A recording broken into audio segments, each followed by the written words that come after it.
Good evening, and thank you for joining us here at Newcastle After Dark. We are your hosts, the management. Coming to you from the land of Jefferson Court and the ladies of the Dukes, bringing you films that are a feast for the mind. Tonight's film is another wonderful made-for-TV anthology, 1977's Dead of Night. Yes, this has Ed Begley Jr. in it. Patrick McNee. Has Elijah Cook Jr. And Lee Montgomery. Yes. This is written by Richard Matheson. Yes. And directed by Dan Curtis. Yes. They've teamed up before in Trilogy of Terror, which we've shown here. You can check it out. Yeah. And of course, when viewing this, when I'd seen the Richard Matheson, he's the great. Writing on this, I was like, have to. Yes. You have to. Yes. And this is a good movie. It is. It is. I mean, it has the nice nostalgic feel that we always look for, but it is well written. It does. It has a nice late 70s feel to it. Yes. Little night gallery-ish kind of, like as you're watching the stories, they have that kind of feel to them. Yes. There is another movie of the same title, 1945's Dead of Night, which is a British anthology. Of course, we're showing the 1977 version here tonight. Yes. So sit back, relax, and enjoy 1977's Dead of Night.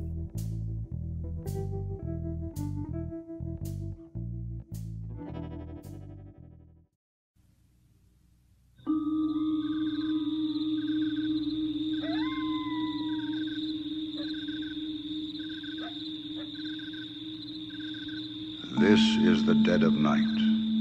It has nothing to do with time. It can happen in sunshine or in moonlight, in the best of weather or the worst. For the dead of night is a state of mind, that dark, unfathomed region of the human consciousness from which all the unknown terrors of our lives emerge. The dead of night exists in all of us, and no one knows at what strange, unexpected moment it will make itself known. And so tonight, for your entertainment, 3 tales, one of mystery, one of imagination, and one of terror. How'd you get way out here? Well, I'll tell you why I came. One of the fellas in town that buys eggs from you said he saw an old wreck of a car. Oh. That it was in the barn, so I figured maybe there's something left of it, that I could put together. Well, I got one. I don't think you'll think much of it, though. I'm sure I'll never know how I got to a time and place no one else in the world remembers. I only know it started on a Sunday morning in an old barn off the county road. My name is Frank Cantrell. When it happened, I was a senior at Point College in Heilsburg, Illinois, my hometown. Oh, my God.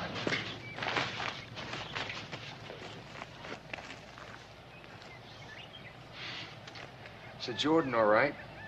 And a Playboy. Jordan Playboy, can't believe it. How long has it been here? Happened in 26, as I recall. What happened? This dude was racing a train out on the county road, and he tried to beat it to the grade crossing, and he didn't make it. The engine hit the rear wheel there and flipped her over and killed both him and his girl. Young folks, too. They weren't any older than you are. How much? Yeah. Let you have it for $100. Mister, you got a deal. It's none of my business, but what do you want it for? I'm gonna restore it. Go on. Make it run again?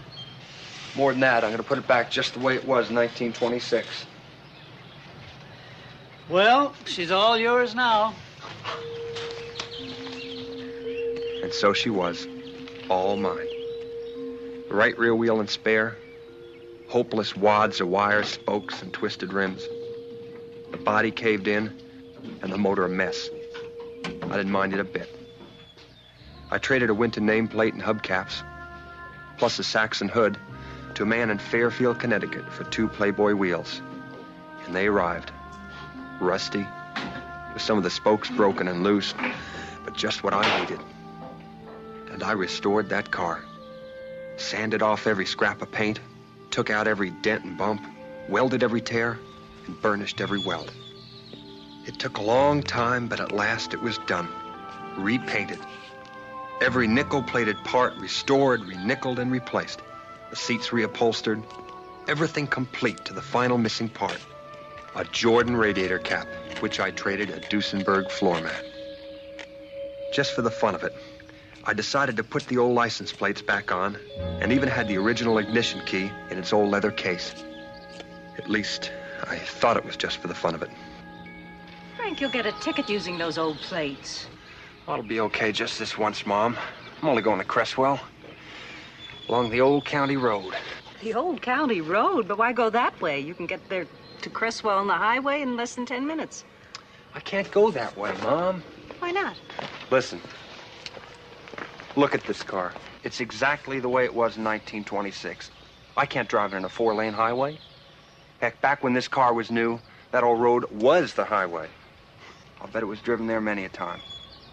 Anyway, that's where it has to be, and that's where I'm going to take it tonight.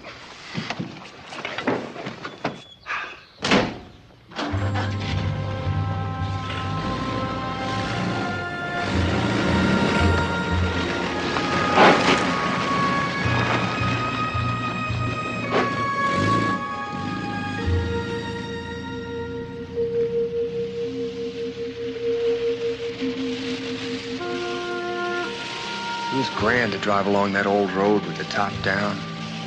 Summer air streaming over my face and through my hair.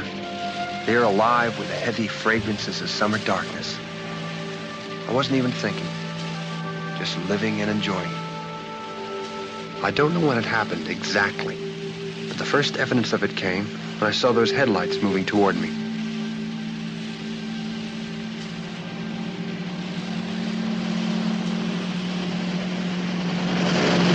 Holy mackerel, a moon! A moon roadster. Whew.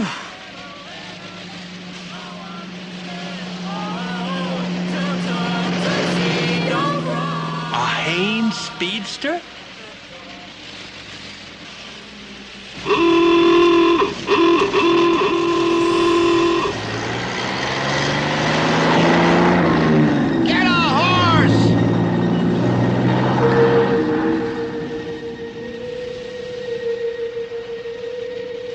I've read about time with a capital T, but can't say I ever really knew what it meant. However, that night, as I left the old county road and drove into Cresswell, I thought maybe I was beginning to understand. I remembered what someone had once said. I think it was Einstein, or somebody like that. He compared time to a winding river, with all of us in a boat drifting along between 2 high banks. And we can't see the future just beyond the next curve, or the past beyond the curves in back of us. But it's all still there, as real as the moment around us. To which I now add my own theory, that you can't drive into the past in a modern car, because there were no modern cars then.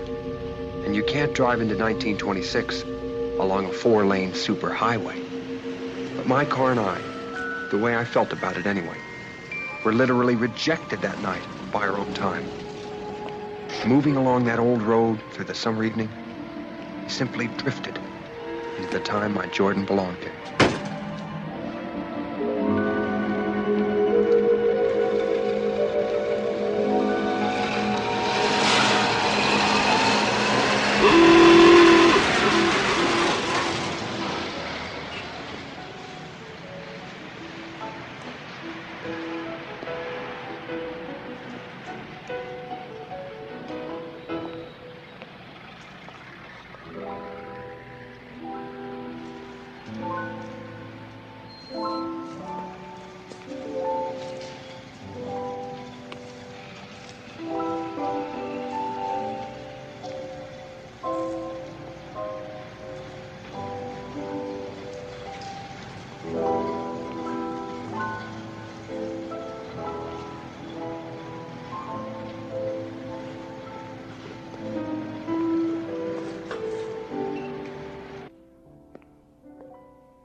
Take it easy! What for?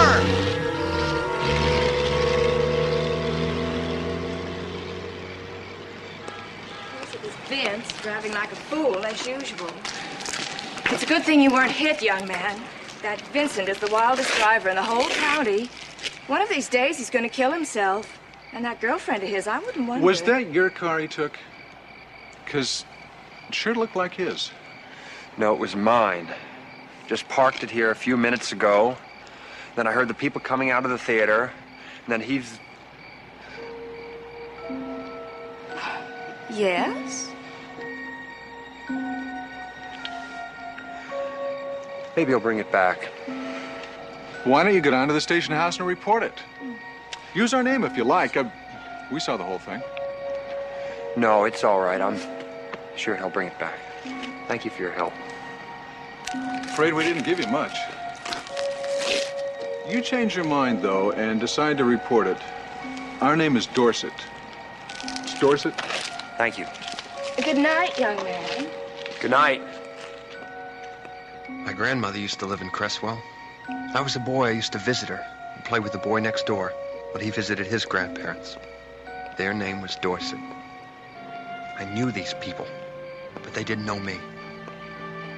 Of course, how could they have? They wouldn't even meet me for another 40 years. And I would be 12 years old then, and they would be in their 80s. There was nothing I could do about the theft of my car. Report it to the police. Try to explain to them who I was and where they could reach me. Show them my driver's license with a date on it. Somehow I knew my car wasn't coming back. So all I could do was walk. And wonder what I was going to do now, here in Cresswell on a summer night in 1926, 30 years before I was born.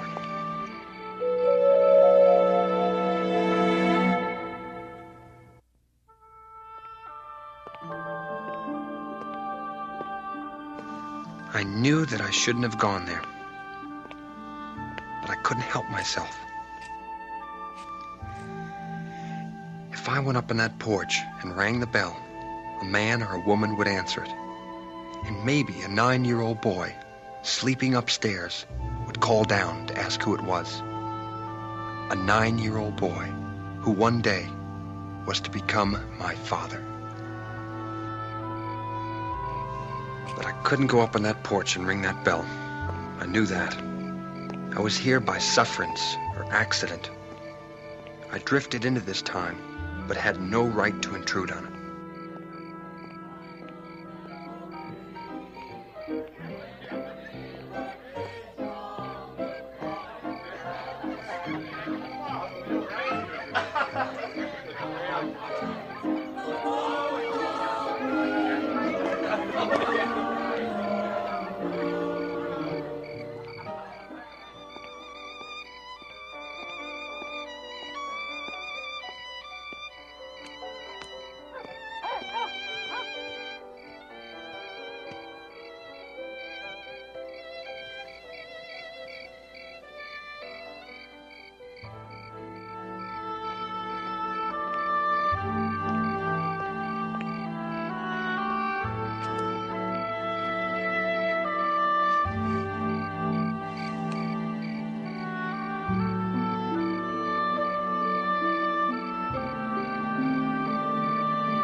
I'd spent the night in Cresswell, a visitor from another time. And just as mysteriously And unnoticeably, as I drifted there, I was back again. Back where I belonged.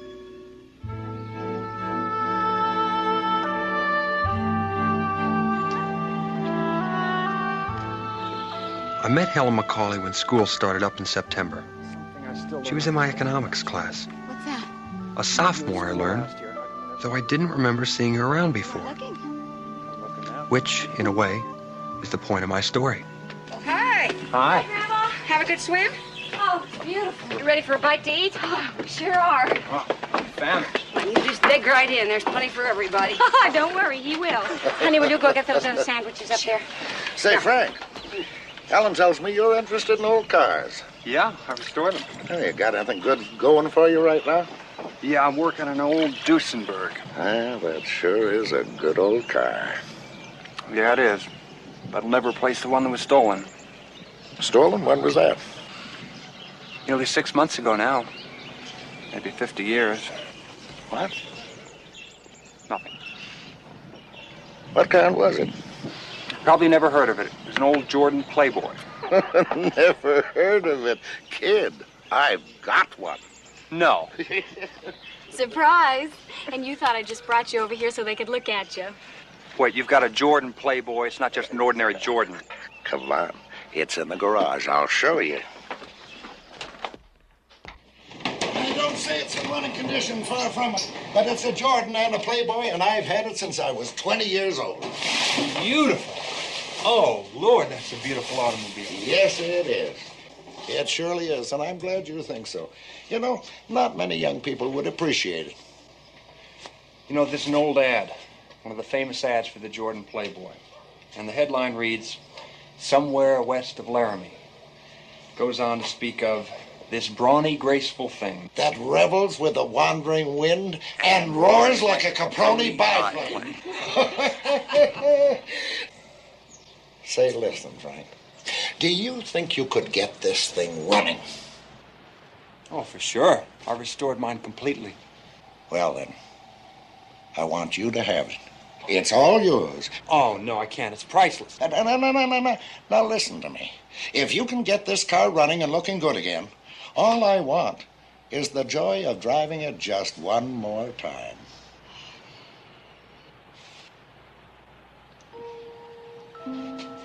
Mr. Macaulay, what's the original paint job on this? Well, it used to be a beautiful forest green.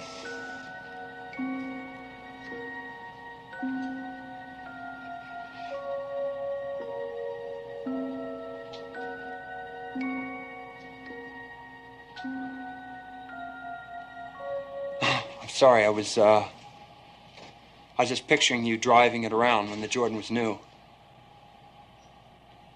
A car like this must be quite a temptation to open her up now and then. Now and then. All the time. Oh, if my parents had only known. Do you know that he almost got us killed one night? Just before we were married. How? Foolishness. Just plain foolishness. We were racing a train. We were racing? It was the thing to do in those days. I don't remember being asked. We almost beat it, too. We were actually ahead of it. And then we came to the grade crossing. No gates, just the crossroad going right across the tracks. And I started to turn, and in that last instant, in the very last fraction of a second, I knew we couldn't make it. We were just too late. So, I didn't turn, and we tore along the road beside that train. The engineer leaning out of his cab, shaking his fist and cussing us out for all he was worth. Where did that happen? Just outside of town, coming home from Cresswell.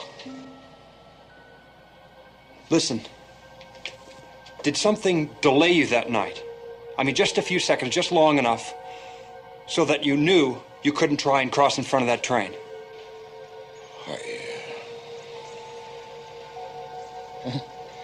I don't know. Like what?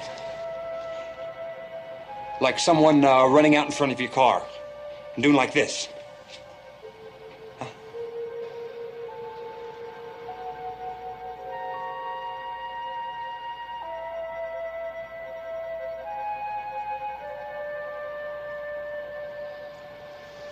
No, Frank, I'm afraid not. Why? Oh, I don't know. I just kind of figured that's the way it happened. It's not important. You know, I don't even remember why we were in Creswell that night.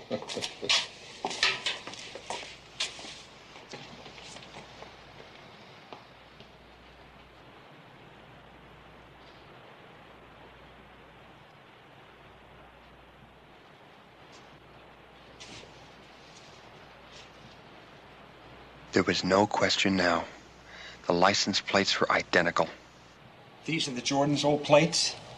Yeah. The first ones that she ever had. If you had been killed that night, Helen wouldn't be here.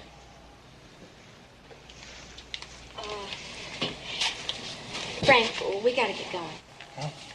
We've got to get going. We're late. Oh, okay. I'll get a running for you, Mr. McCauley. Fix her up just the way she was.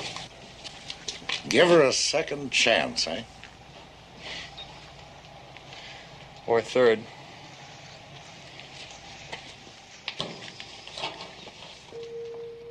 I don't believe that the Jordan Playboy is anything more than metal, glass, rubber, and paint formed into a machine. And yet, I can't stop myself from feeling that when that old Jordan was restored by me, given a second chance, as it were, it went back to the time and place that would give Vince McCauley and his girl a second chance, too. Because someone on that July evening in 1926 had dashed in front of their car, delaying them for 2 or 3 seconds.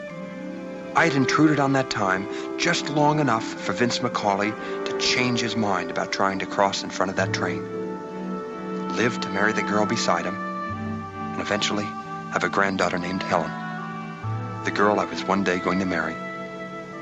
And just like her grandparents did almost 50 years before, we'd leave on our honeymoon in the very same car. This brawny, graceful thing, which revels along with the wandering wind and roars like a Caproni biplane. My beautiful Jordan Playboy.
It's all right.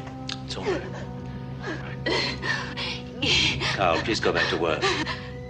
Don't speak.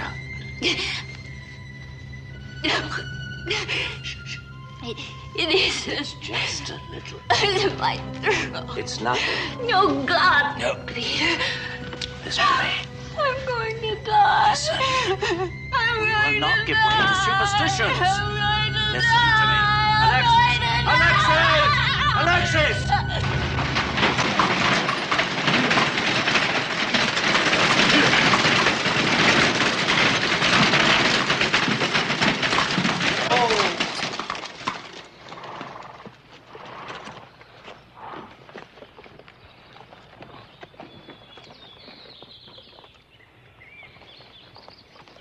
Cook, inside. You, on your way.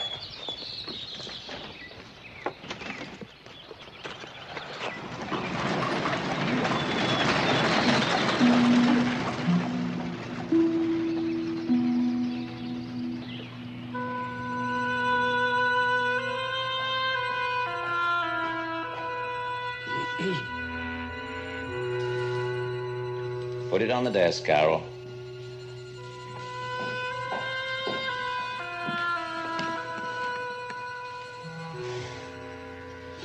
It will do its work, Dr. Guria. For my wife, yes. Sir? It will reassure her.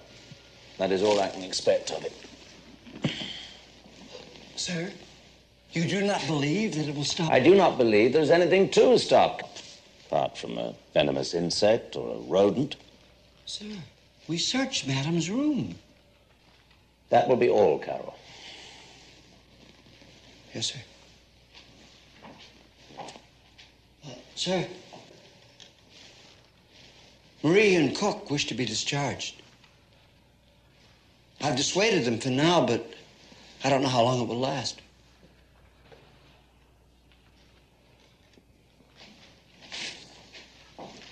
Oh, Carol. Yes, sir?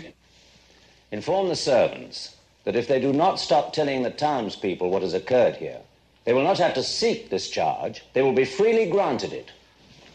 Yes, sir.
Anne?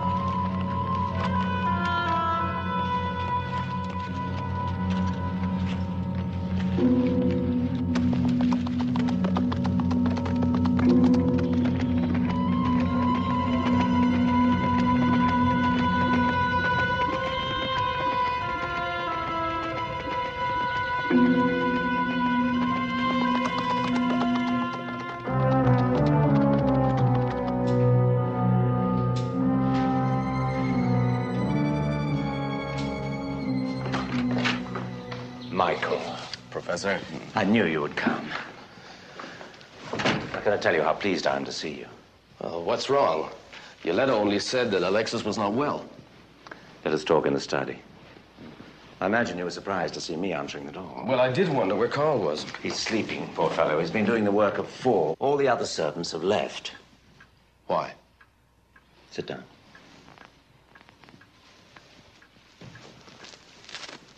Did you notice how empty the streets were? Yes, I did. Where are all the people?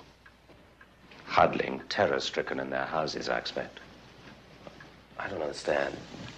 You saw what is hanging on the windows and the doors?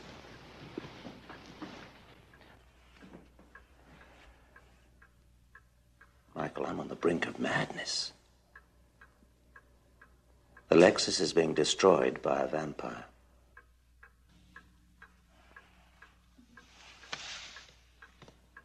What?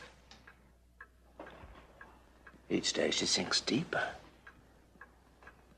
I can't deal with it. I simply can't deal with it. Professor, sit down. Please.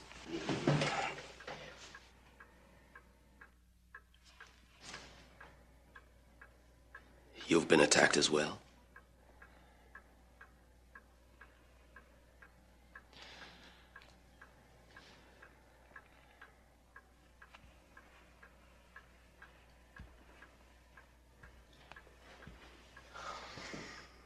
Michael, I just don't know what to do anymore. I've had every inch of countryside searched. Graveyards ransacked. Crypts inspected. Nothing. Yet there is something. Something which is draining us of life. I can't see it. I can't hear it.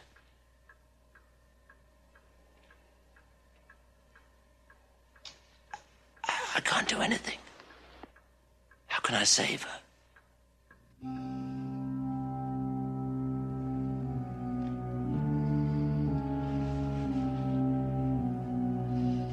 God, how long has she been like this? Days and days. Retrogression has been constant. Michael. Yes.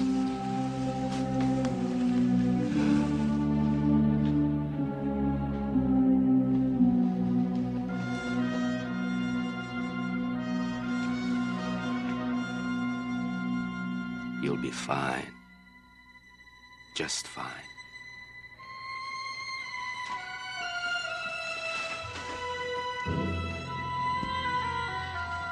I don't understand why you didn't call me sooner, Professor. But never mind. She'll be all right now. Tonight, we'll watch together.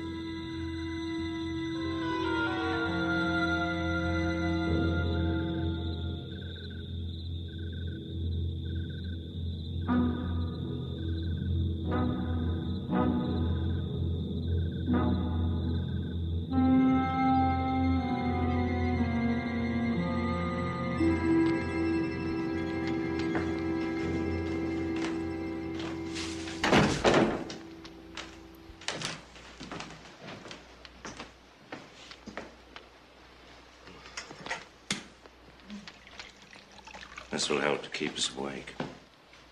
Thank you. Professor, why don't you try to get some sleep? I'll watch for a while. It would do no good. Once kid scarcely taste it with that stench of garlic in the air. Yes. My flesh reeks of it.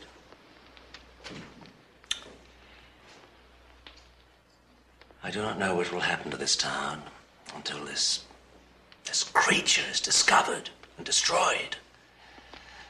The people are paralyzed with fear. I just wonder, has it been anywhere else in the village? It does not need to go anywhere else. It can find everything that it craves within these walls. Now, when Alexis and I are dead, then it will go elsewhere. The people know that. They're waiting. What about Carl? Have you ever considered... No. He's as terrified as we are. He puts a cross round his neck. He seals the windows and the door of his room with garlic. Indeed, he has even put one of these monsters to rest himself. No. Carl will not endanger us.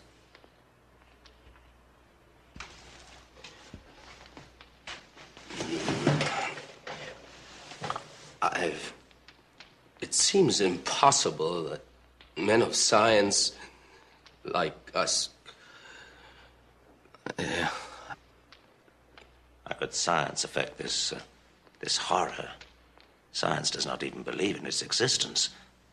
If I was to get the topmost men of science into this room, they would say, my friend, you are deluded. There is no such thing.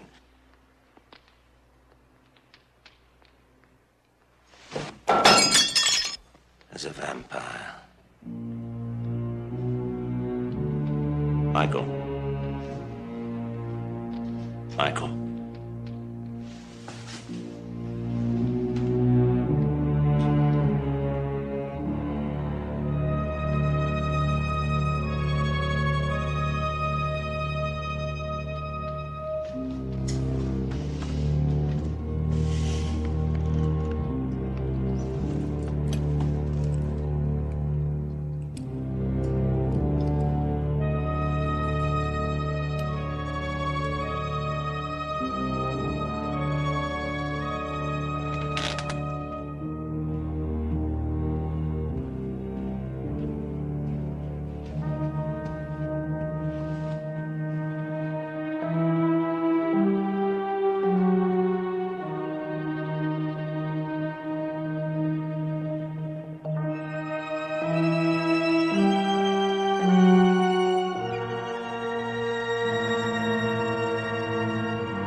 Carl!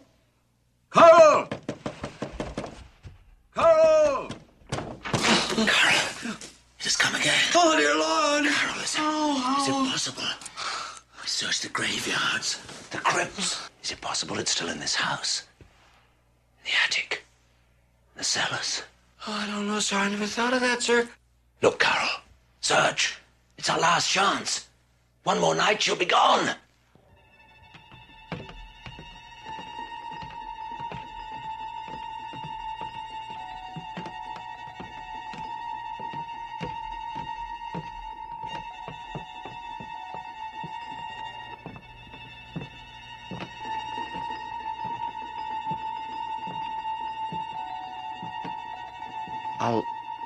I'll look in here.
Sleep well, my dear. Your nightmare is ended.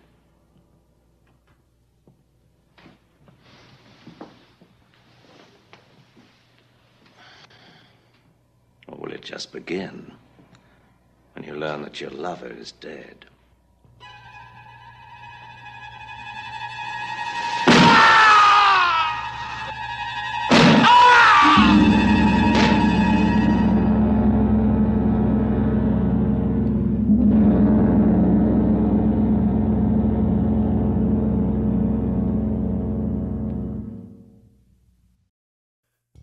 Welcome back. You know, here at Newcastle After Dark, every once in a while we receive an email from one of our viewers. And tonight we'd like to share one with you. I had to actually write it down on a piece of paper verbatim so that we, said it word for word properly. And if you would like to do the honors, absolutely. And it reads, to the management at Newcastle After Dark, first off, I really enjoy the show. Thank you. You're playing a lot of great old movies that really take me back. Your commentary is interesting, but which leads me to have to ask you, what's your story on being hosts, reviewers, commentators? Well, we've always loved movies. Mm-hmm. And, I guess we're trying to harken back to the time when we were young, watching the hosts in our area. Absolutely. Yeah, absolutely. Growing up, watching the shows that we were watching, it was the best part of the weekend. Absolutely. It was one of my favorite parts of the weekend to get to watch those shows with my older brother. Yeah. And, for us around here, it was Chiller Theater. Yes. Superhost. Rich Morgan's TV 27 Money Movie. Yeah. And later on, it would be Joe Bob Briggs. Mm-hmm. Yeah. So, we've always enjoyed these movies, but it was the feel of those shows. Absolutely. Yeah. And there are a lot of horror hosts out there, and what we wanted to do was take you back to the time that you may recall, or if you weren't alive at that time, everything wasn't always over the top, visceral. There was a nice flow to it. Yeah. And even if the movies weren't all that spectacular, the shows were interesting. Yeah. Funny and enjoyable. I'm telling you, I think that Bill Cardille, he almost felt like a relative. Oh, yeah, absolutely. And I think everybody feels that way about him. Yeah. Yeah, for sure. You were always, especially if it was something scary, because you got to remember, we were both young. Well, being, 8, 9 years old, yeah. No matter what they showed, I was scared. Yeah, I was a little scared. I was scared. My brother was fast asleep on the couch, right? Yeah. And I wanted to stay up to watch the show, so I was, usually very frightened. Yeah, No matter what it was. Oh, yeah. Yeah. But, you were always relieved to see Bill Cardille. Right. Once the show come back on. Yeah. Yeah. You were like, oh, thank goodness. Yeah. Oh, yeah, absolutely. So, we appreciate the compliment of your enjoyment of the show, and we hope to continue. Absolutely. Absolutely. Keep watching. Well, let's get back to Dead of Night.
hi. How you doing? I'm fine. Did you just get in? Yeah, a couple of minutes ago. Oh, how was the flight? It was okay. Good. Alma, what's wrong? Well, nothing is wrong, nothing. I'm a little tired. You didn't call your mother, did you?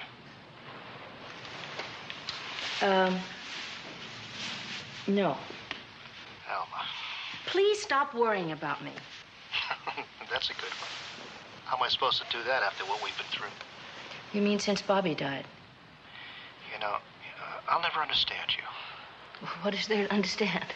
I mean, you know, for the last 2 months, if I so much as even hinted that Bobby was gone, I mean, you were just getting all over I just wasn't ready to accept that then. I never should have taken this trip. Just stop worrying about me. Not as long as you continue to keep seeing those phony psychics and spiritualists. Do you understand? There won't be any need for that anymore. Alma, call your mother, please. If you don't, I will. All right. Now, you promise me that you'll do it.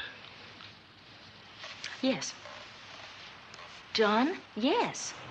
Okay, I'll call you tonight.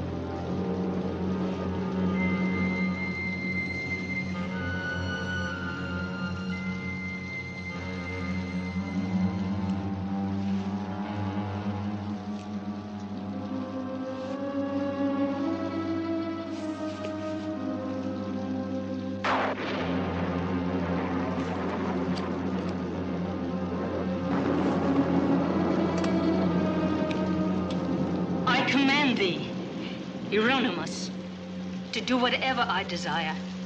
For thou art conjured by the name of the everlasting, living, and true God, Heliorem. Come fulfill my desire and persist unto the end in accordance with my will. I conjure thee by him to whom all creatures are obedient, by the ineffable name, Tetragrammaton, by which name the elements are overthrown, the air is shaken, the sea is turned black, fire is quenched, the earth shudders, and all of the host of things in heaven, of things in earth, of things in hell do tremble and are confounded. Euronymous, Prince of Death, return my son who drowned by accident. I command thee, return him to me now!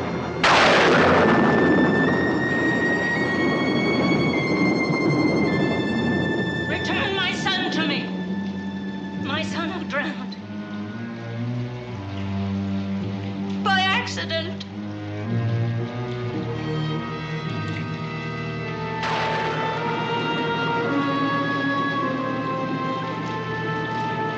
I command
Hello?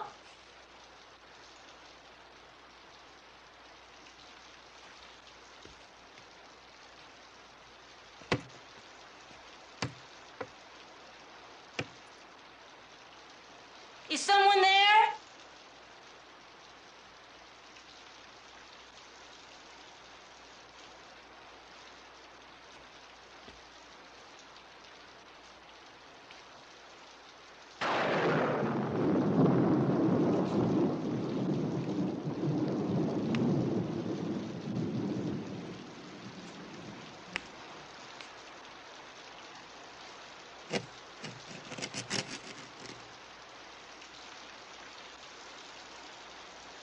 Who is there, please? Mommy? Mommy, it's me. Mommy?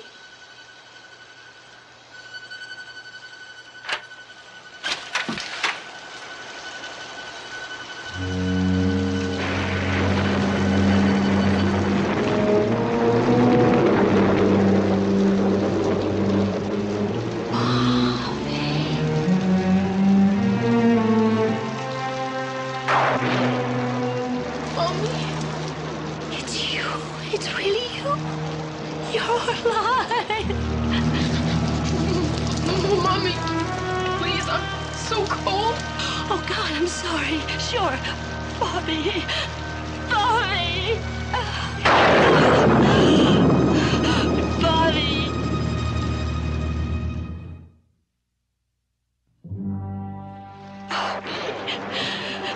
My love. I was so desolate without you. Do you know how desolate I was, Bobby? I couldn't live without you. No, Mommy, it's okay. Stop Bobby. It's okay, I'm back. How? Bobby, how? Where were you? What happened to you? Tell me. I woke up and remembered who I was and left their house. I walked miles and miles in the rain. Whose house? What house? Where? What house? Their name was Green or Breen. I don't remember. Please, Mommy, it's so cold. It is cold. Just a minute. God, it is cold.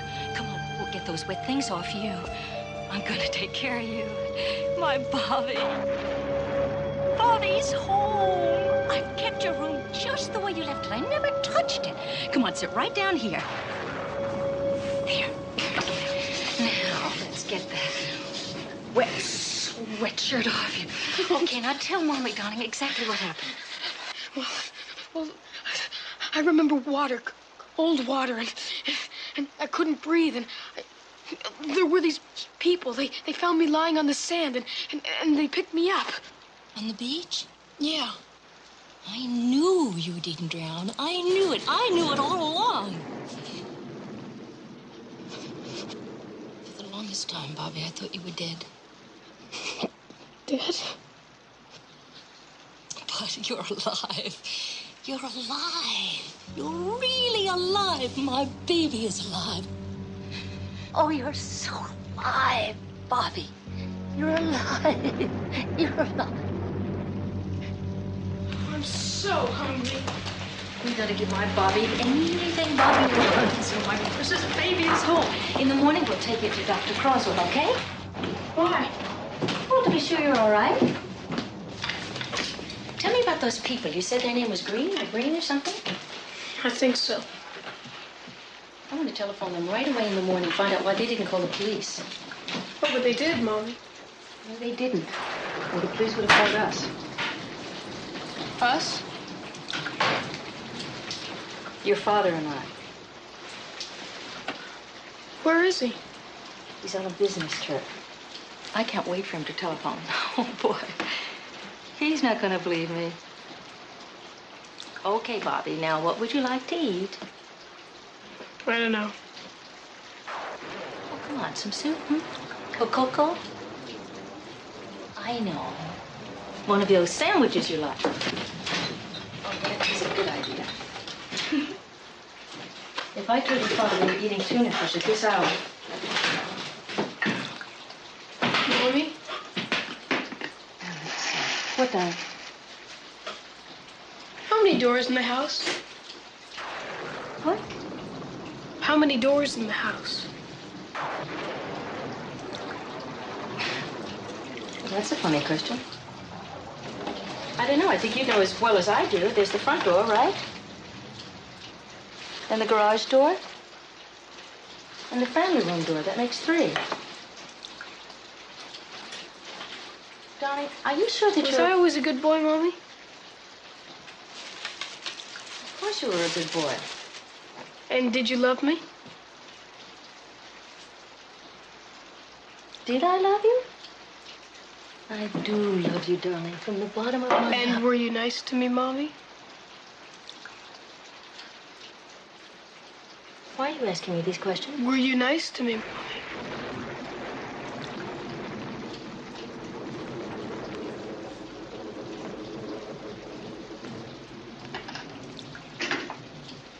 Yes, of course I was. Why was I in the water? Why did those people find me on the beach? I don't know. I guess you were playing out on those rocks. Was I allowed to do that, Mommy? No, I told you not to. You told me never to play on the rocks?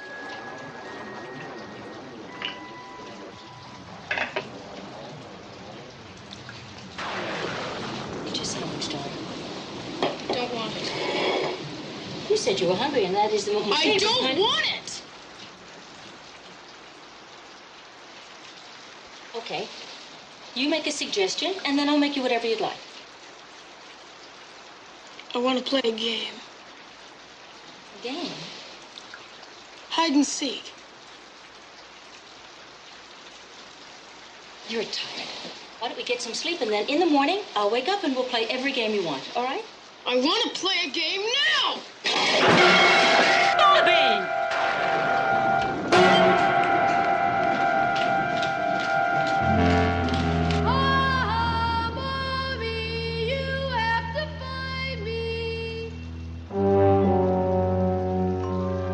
Bobby, it's time for bed. I want you in your room right now.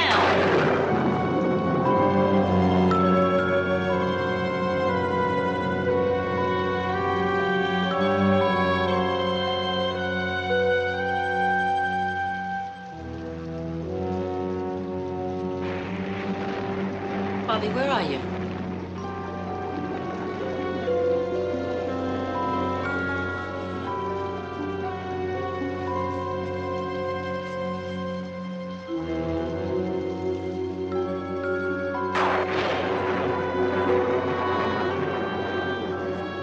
This is no time for games. You're cold, Bobby!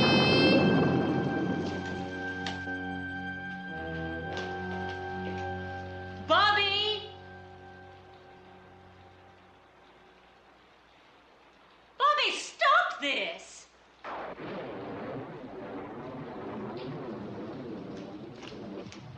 I want you to come right back here.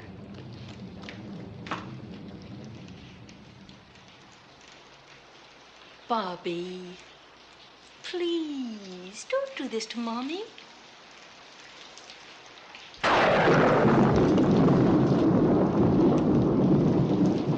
Bobby, for the last time.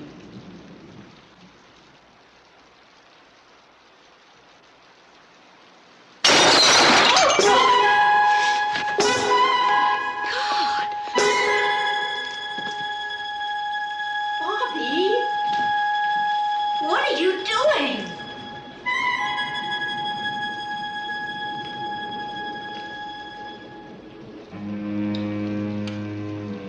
Aren't you glad the lights are out now, Mommy? That make the game more fun?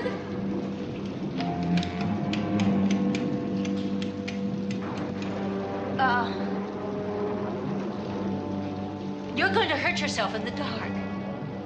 Let's play hide and seek now, Mommy.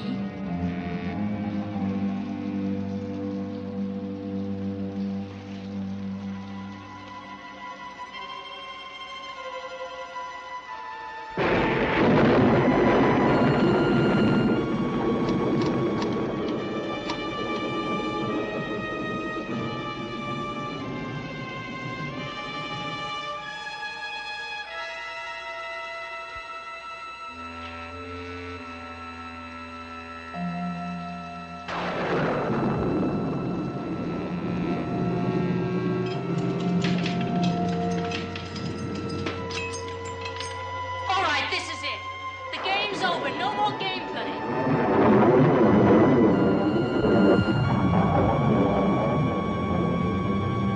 Oh, yes, there will be, Mommy. Bobby, stop this. That's the way you used to talk to me. Isn't it, Mommy?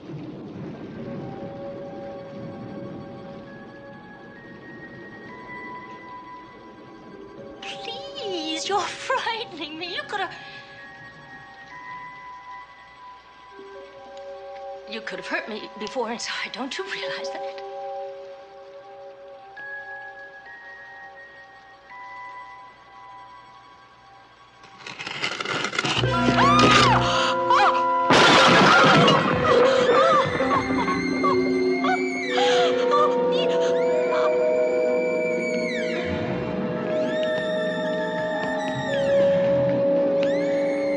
You almost killed me!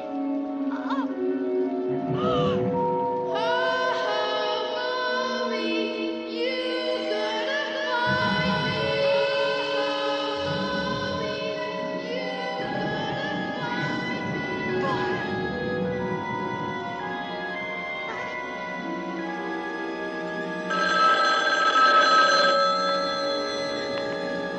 Help me!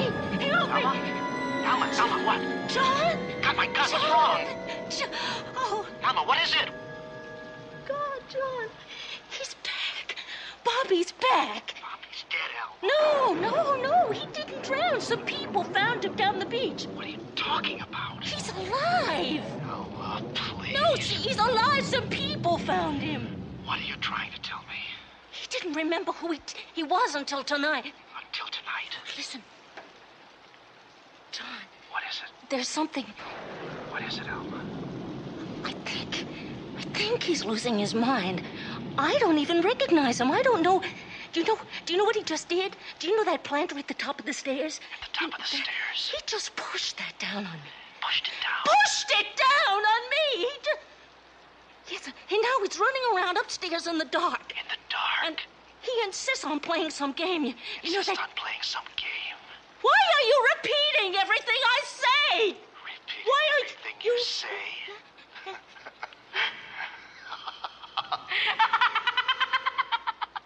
Oh, I fooled you, didn't I?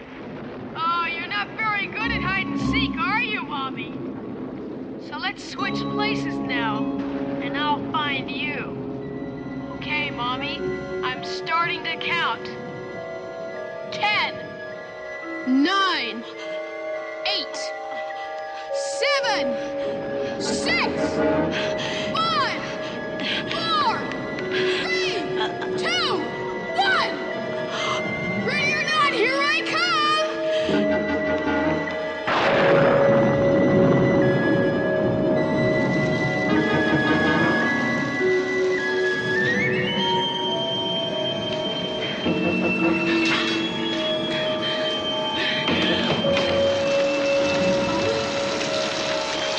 Better hide, Mommy. I'm almost there.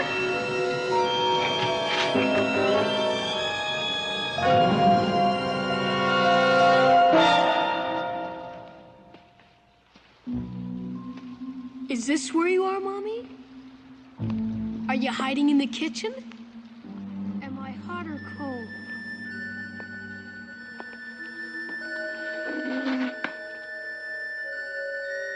Oh!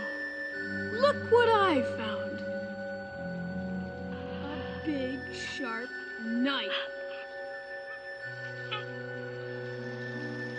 But where is Mommy? I know. Maybe she's in the closet. Yes, that would be a good place. Closet is a good place to hide. Isn't it, Mommy? Isn't it?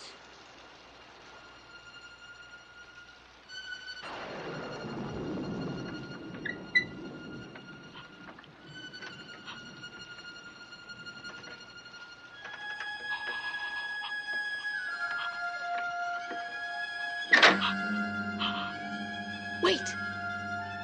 I think I hear you upstairs. You fooled me, Mommy! You made me think you were downstairs when you were upstairs all the time. Well, here I come. Ready or not?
Bobby knows you're in here, Mommy. He's gonna find you. Shouldn't have hit him like that, Bobby. Bobby didn't like that. So Bobby's gonna punish you.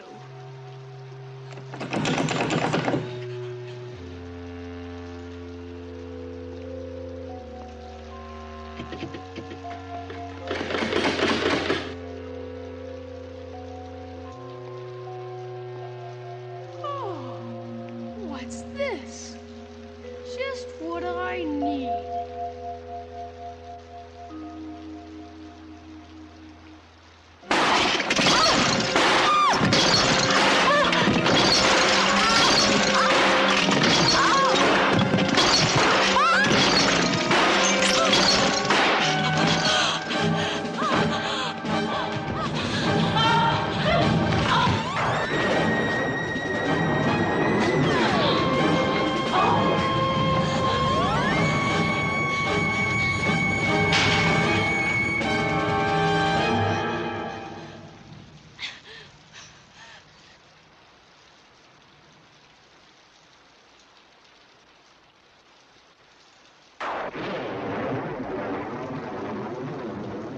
Bobby's gonna get you.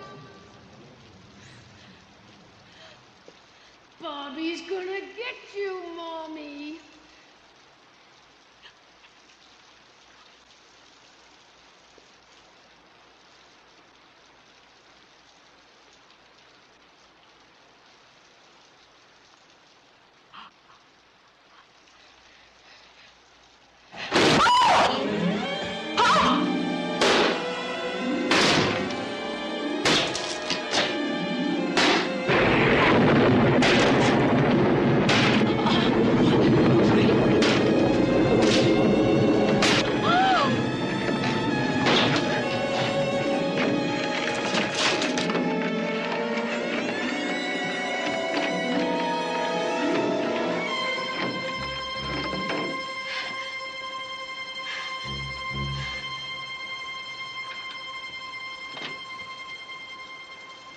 I'm coming to get you, Mommy.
Bobby.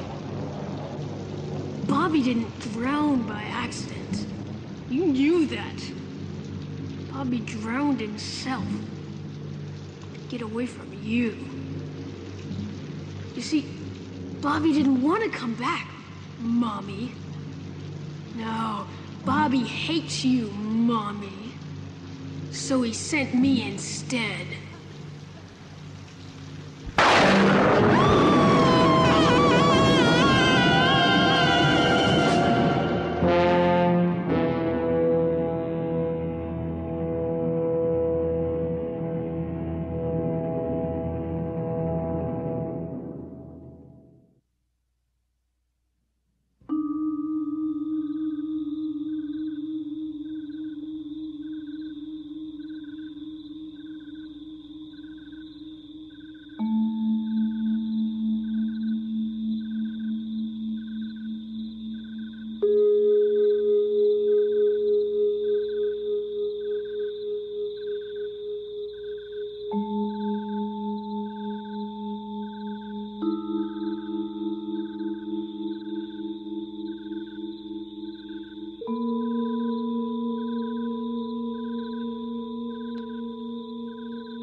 Well, we've reached the conclusion of Dead of Night. And so what's your take on the whole thing?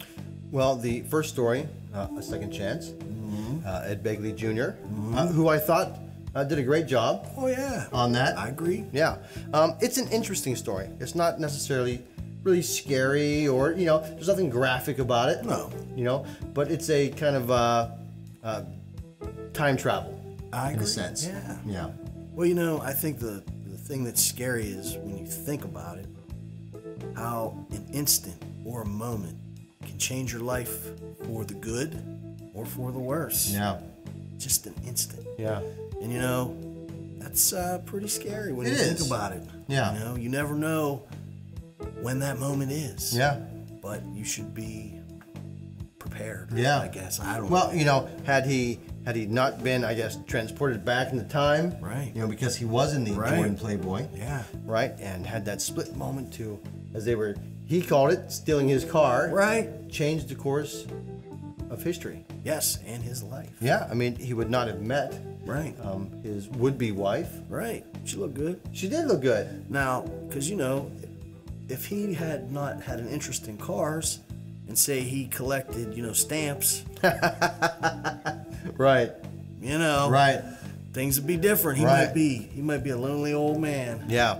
And of course, then at the end there, they're driving, down the road in the Jordan Playboy. Yeah. Just married. Yep. Right? Yeah. And it was because of that. Yes. That chance to go back, that second chance. Yeah. As it would say. A good story. A good story. Very Absolutely. good story. Absolutely. Yeah. Mm-hmm. Now we get to the second story with Patrick McNee. There's no such thing as vampires. And, I thought that I had figured it out immediately. But Patrick McNee was playing the long game. He was. He wanted to, take care of business there. Well, they want you to think that he's the vampire. Right. Yeah. Or maybe he's playing the, Van Helsing. Yes. Right. Well, really, he was playing, he was not playing the cuckold, I'll tell you that. Well, he's got a cheating wife. Yep. And he's going to go through this long, elaborate, play to... Yeah. He's like, here, my man, have some tea. Have some tea. Drugs him up. I said have some tea. I mean, but everybody's believing it. Right. Townspeople believe it. Oh, yeah. I love... His wife was believing it. I love that old setting. Oh, yeah. Yeah. I do. It was like a Hammer film. It was a lot like that. And, how many times would you have run across that marble floor and slid on that rug and hit them steps? Man, did you notice that even in shoes, they were kind of shuffling? I was waiting for them to come, go crashing into the steps. They're kind of doing that half-step shuffle. But, not a bad. No, I liked it. No. I thought it was cool. No. I was surprised. Not a bad selection, not a bad story. Now, I just have one thing to ask. Are you gonna be able to sneak up on your wife while she's sleeping in the middle of the night to squirt some blood on her neck? Never happen. Huh? I'm just saying. Right? That ain't happening. You know, wake up. Unless he gave her some teeth. Yeah. Right? Yeah. No, that's not going to happen. But in this case, it did. And it worked. It did work. Yeah. It did work. And, you know, really, he got rid of her lover. Yeah. She'll wake up. Yeah. Believing. Yeah. It was her lover. Yeah. It was the vampire. Right. Yeah. That's right. Yeah. He was brilliant. He was. He was. Now, we get to the final story, Bobby, which is, once again, the best for Oh, last. Oh, definitely. Now, you know, here we have a bereaved mother who, you know, has lost her son. Her husband's away on business or something. And what's her first go-to? It's the devil. It's black magic, yeah. Right? Right? That's, man. Bring my son back. Big pentagram on the floor in their fancy beach house. Beach house over there, right? Yeah. And it does work. It does. In the story. Now, here's the thing. Say it didn't work, and you come home, your old lady had put a big old pentagram on your fancy beach house floor. I don't know. There's going to be another drowning. You know? I hear you. There's going to be another. But you know, she is successful in bringing him back. He's at the door. Mm-hmm. I don't know about that. Well, you know, she's more than excited. Yeah. Right? Comes in, dries him off, makes him a sandwich, and Bobby seems okay at this point, right? This ain't a Vlasic. Give me these cheap pickles. He's ain't no Spears, right? Smacks that off, right? Yeah. Now listen, you know, that was my mother. Oh, that'd have been it. Man, black magic or not, my tone would have been off. Mommy, right? Yeah. You better check your tone. Yeah. So, much like with Trilogy of Terror, yes, you know, Bobby's going around. He's terrorizing Mommy through the house. Yeah, on the phone. On the phone. That's scary. It is scary. And you know, at the very end, she falls down that flight of steps. Right. And you know, Bobby says, you know, Bobby didn't want to come back, so he sent me instead. Yeah. Yeah, that's scary. That is scary. That is scary. I mean, you're already wound up because your kid's a maniac. Right. Come back from the dead. He comes back, he smacked your sandwich off. Yeah. Trying to drop plants on you. Busted up your Lincoln. Yeah, really. You know? Yep. And next thing you know, yeah, he's a demon. Here comes this demon after you. And again, with Trilogy of Terror, you know, Zuni Doll's chasing you around. What are you going to do? You ain't going to win. You're not going to do anything. Nothing. You're not going to do anything except die. Exactly. Right? You're a bad I mean, man. really, that's it. Yes. That's it. And they certainly saved the best, you know, makeup work for the end. Yes. Because that is good. It was surprising. It is surprising. Because, you know, the other two are really tame. Yes. Compared to that one. That's a good description. Very tame. Yeah. Yes. Yeah. Yeah. But it's a good film. I enjoyed this very much, and I think that, you know, it really reminds me of, you know, one of those movies you were watching late at night. Yeah. With your brother, and, you know, and then you think about it when you go to bed. You don't think it scares you. Yeah. Right? Until all the lights are out. And then you start seeing Bobby's mug come out the closet, you know. And you realize, you know what, that was kind of frightening. I don't know, wasn't it? Yeah. That was kind of frightening. And then in the daytime, you're like, man, Bobby. Yeah, it was a good movie, but it didn't scare me. Yeah, right? It doesn't matter. I don't want no sandwich with no pickle spears. But a good film, again, another great one from Richard Matheson. Yes. Dan Curtis. Dan Curtis. Yeah. That's right. Can't go wrong. No, not at all. Because remember, you know, Richard Matheson, you know, wrote so much for The Twilight Zone. Yeah. And for The Night Gallery as well. Yes, and it is very reminiscent of Night Gallery. It has a lot of that feel to it. Yes. You know, some of those 70s films had that haze to them. Yeah. You know, that brought you into the film like that. It's all atmosphere. I love it. Me too. Yeah. Me too. Well, we thank you for being here with us at Newcastle After Dark. Why don't you join us again for our Lost Treasure in Cinema? And until next time, good night.